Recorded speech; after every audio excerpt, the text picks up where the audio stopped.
मैं क्या जवाब दूंगा? तू छुप जा। बड़े भाई ने कहा छोटे भाई से।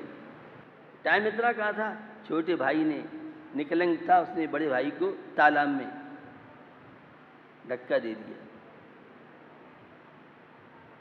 दौड़ रहा था, एक धोबी क्या बात है, सेना आ रही है, अभी दौड़ा। इतने में सेना धां धां, उनने समझा कि दोनों भाई गए। अकलंक स्वामी तालाब से निकलते हैं और आगे जाकर के उन्होंने मुनि दीक्षा लेकर के संग की तरह दहाड़ते थे। कानवादी प्रतिवादी है, सृष्टि का कर्ता ईश्वर नहीं है, पुण्य और पाप का सारा खेल है। पंडित बंशीधर व्याकरणाचार्य हुए, पंडित महेंद्र कुमार न्यायाचार्य हुए और श्लोक वार्तिक के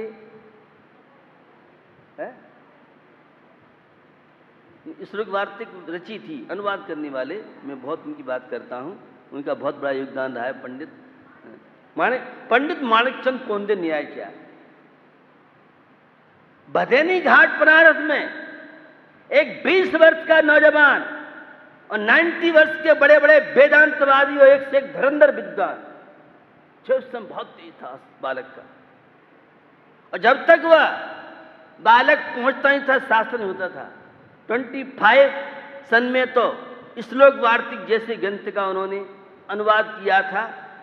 बहुत लेखनी में दम थी, पुरानी बातें हैं ये सब। पंडित गोपाल दास बरिया जैसे लोगों ने, इन विद्वानों ने हमारे आचार्यों की कृतियों का अनुवाद किया। खैर वे चीज़ें अलग हैं। मैं आपको बताना चाह रहा हूँ, पंडित माणिकचंद कोंदे न्यायाचार्य अकेला ही विद्वान और पहला, वर्णी जी के बाद पहला वह न्यायाचार्य था। और जब न्याय की बातें और शास्त्र करते थे, अच्छे अच्छे लोग। एक शास्त्रार्थ घटना आपको बताता हूँ, टाइम यद्यप हो रहा है, ये शास्त्रार्थ होना था। क्या हुआ? कुछ लोगों का शास्त्रार्थ संस्कृत में होगा। हमारे विद्वान जो थे पंडित गोपाल दास बरिया एक सामान्य ग्रस्त थे, कोई उन्होंने ज़्यादा अध्ययन नहीं किया। बाद में तो अपने स्वाध्याय में बहुत काम किया। पंडित रतनचंद जी मुख्तार आपके सहारनपुर के, सब पुरानी बातें हैं। क्या हुआ? उन्होंने कहा संस्कृत में शास्त्रार्थ होगा। हमारे जो विद्वान थे उन्हें संस्कृत का नॉलेज नहीं था, कोई उन्होंने किसी विद्यालय में पढ़ा था। तो उन्होंने कहा ठीक है भाई करो। पंडित गोपाल दास बरिया मंच पे खड़े हुए, उन्होंने जीवन दब्बम गाथा कंठस्थ थी, द्रव्य संग्रह की जैसी गाथाएं मंच पर बोली। प्रतिवादी कहते हमारे समझ में नहीं आ रहा है, तो हमारे विद्वान कहते हैं तुम्हारी भाषा हमारी समझ में नहीं आ रही है। और शास्त्रार्थ हुआ, दोनों हिंदी में शास्त्रार्थ हुए और जैन धर्म की श्रवण संस्कृति की विजय पताका फहरा के आए थे। आज आप तो महावीर स्वामी और प्रवचन सुन लिए, बड़ा संघर्ष झेला है हमारे, कितने उतार और चढ़ाव आए, कैसी कैसी विषमता आई।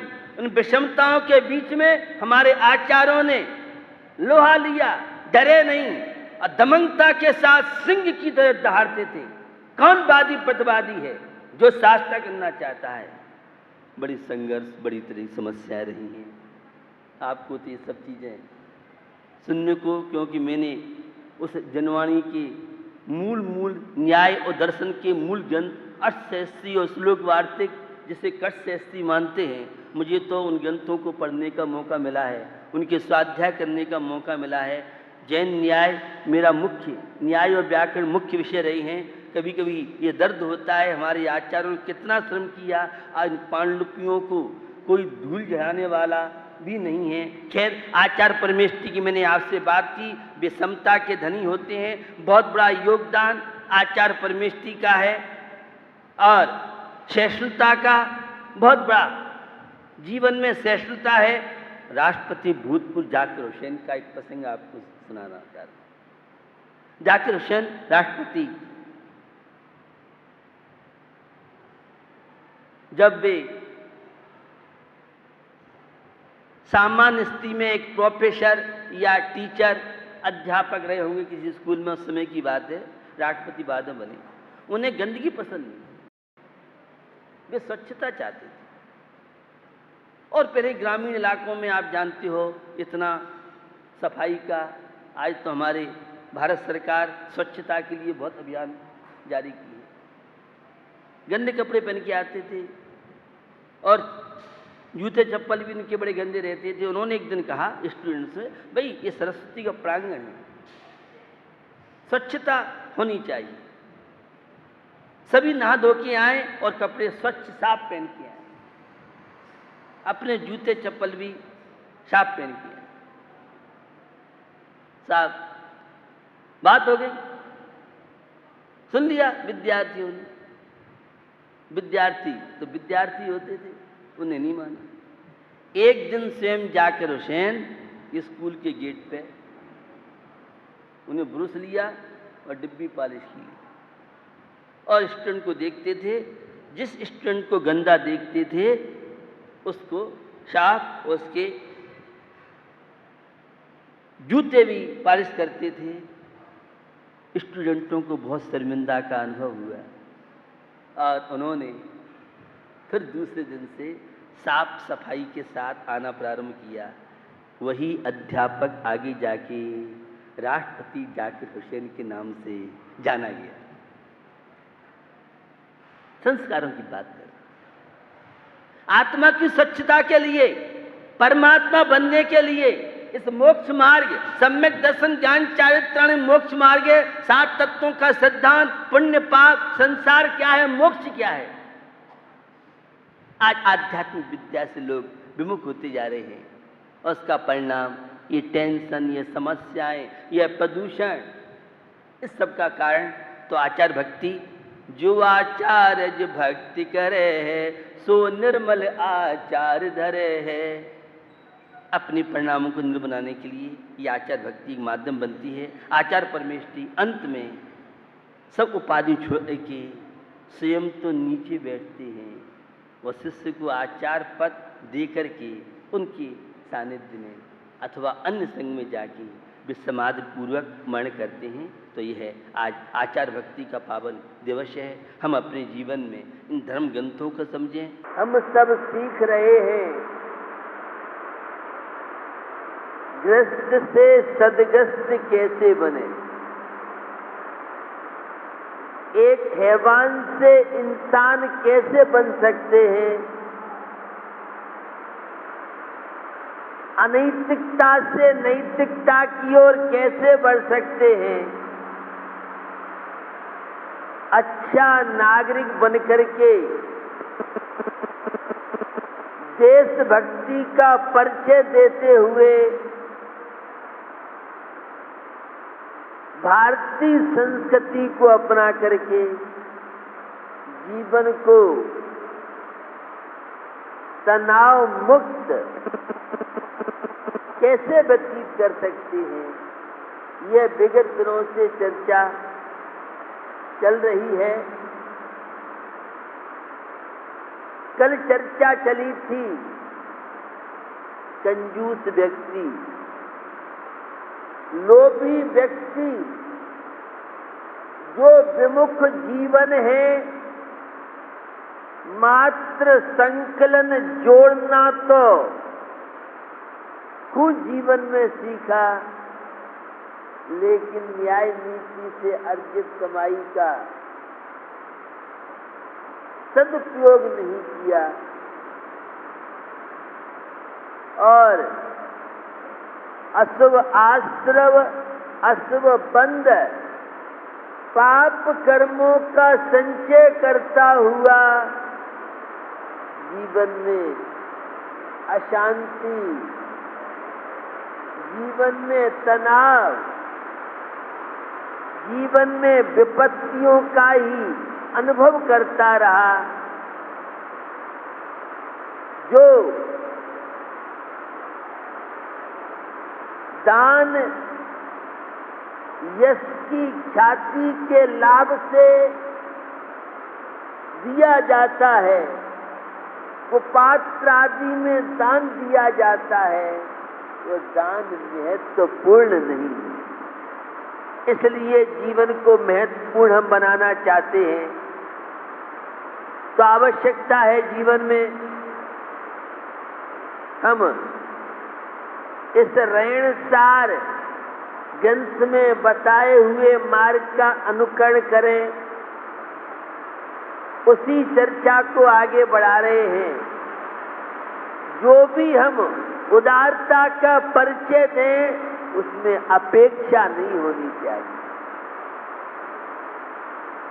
अगर स्वार्थ भावना से दिया हुआ दान वह मोक्ष मार्ग में आत्म शांति के क्षेत्र में साधक नहीं बनेगा। इसलिए कर्तव्य मान करके हम दान आदि कर्म में प्रवृत्ति करें। गाथा के द्वारा चर्चा को आगे बढ़ा रहे हैं। जंतम मंतम तंतम परिचर्यम पक्वाय पिय वयणं पड्डुच्च पंचम वायाले परहे दानम न किम विमुखस्य।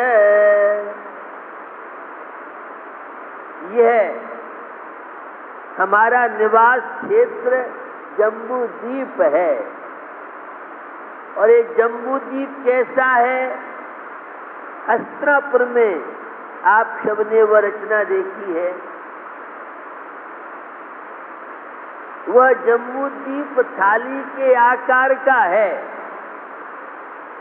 उसमें 7 क्षेत्र और 6 पर्वत हैं।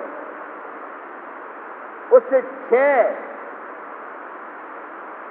पर्वतों के कारण यह भरत क्षेत्र, और इस भरत क्षेत्र में 5 तो मिलेच्छ खंड हैं और 1 आर्यखंड है।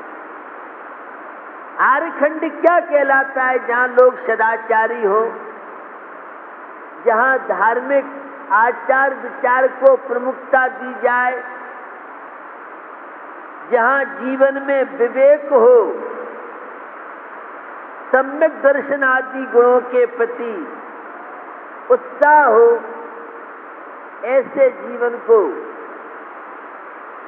आर्यखंड के नाम से पुकारते हैं। इस भरत और ऐरावत क्षेत्र में परिवर्तन होता है। कालों का परिवर्तन 6 काल है। विदेश क्षेत्र की व्यवस्था तो अलग है, वहां तो शाश्वत तीर्थंकरों का समागम हमें मिलता है। लेकिन इस भरत क्षेत्र में परिवर्तन होता रहता है। यह पंचम काल चल रहा है और वह भी हुंडा अवसर्पणी काल। अनेकों 24 व्यतीत होने के बाद एक हुंडा अवसर्पणी काल आता है। बंधुओं, इस गाथा के द्वारा बताया है इस भरत क्षेत्र के पंचम काल में यंत्र, मंत्र, तंत्र, परिचर्या, पक्षपात और प्रिय हित वचन अथवा मेरा परिचय हो जाए, मुझे तंत्र मंत्र आदि मिल जाएंगे, इस उद्देश्य से जो भी दान किया जाता है वह दान लौकिक कामना वाला होने से सफल और सार्थक नहीं माना जाता है। इसलिए हमें अपने जीवन में निस्वार्थ रूप से सत्पात्रों को दान देना चाहिए। बंधुओं, सत्पात्र में दिया हुआ दान कई बार आपने सुना है जीवन को समृद्धशाली बनाता है। बाही लक्ष्मी के साथ अंतरंग लक्ष्मी जहाँ केवल ज्ञान है तो वहाँ आत्म शांति, आत्म वैभव की अभिव्यक्ति है। इस जिनवाणी के माध्यम से शाश्वत पर्व 16 कारण पर्व ये हम सबको जगाने के लिए आए हैं। 16 कारण पर्व के दौरान सुना था आपने दर्शन विशुद्धि आदि भावना, सम्यक दर्शन, आस्था, विश्वास, ये जीवन में बहुत बड़ी चीज। आस्था धर्म में हो, आस्था शांति के क्षेत्र में हो, आस्था विश्वास परमात्मा में हो, तो यह दर्शन विशुद्धि आदि भावना 16 कारण भावनाएं जो भाते हैं, चिंतन करते हैं, मनन करते हैं, संसार के सभी प्राणी सुखी हो जाएं, संसार में कोई भी व्यक्ति दुखी नहीं रहे, यह पवित्र भावना जो जीवन में भाते हैं, ऐसे लोग तीर्थंकर प्रकृति का बंद करके जन्म जरा मृत्यु के दुखों से छुटकारा प्राप्त कर ले। कल आचार्य भक्ति, आचार्य परमेष्टि की क्या विशेषताएं हैं, किस तरह से आचार्य परमेष्टि स्वयं साधना करते हुए और संतों को साधना कराते हुए क्या उनकी कुशलता है, क्या उनकी विशेषता है, यह कल अपन ने सुना। आज बहुसुत भक्ति भावना उपाध्याय परमेष्टि से संबंध रखती है,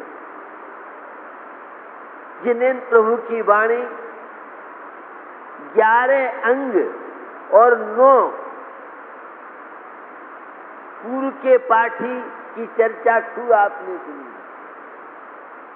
यह जिनागम द्वादशांग बड़ी महिमा है।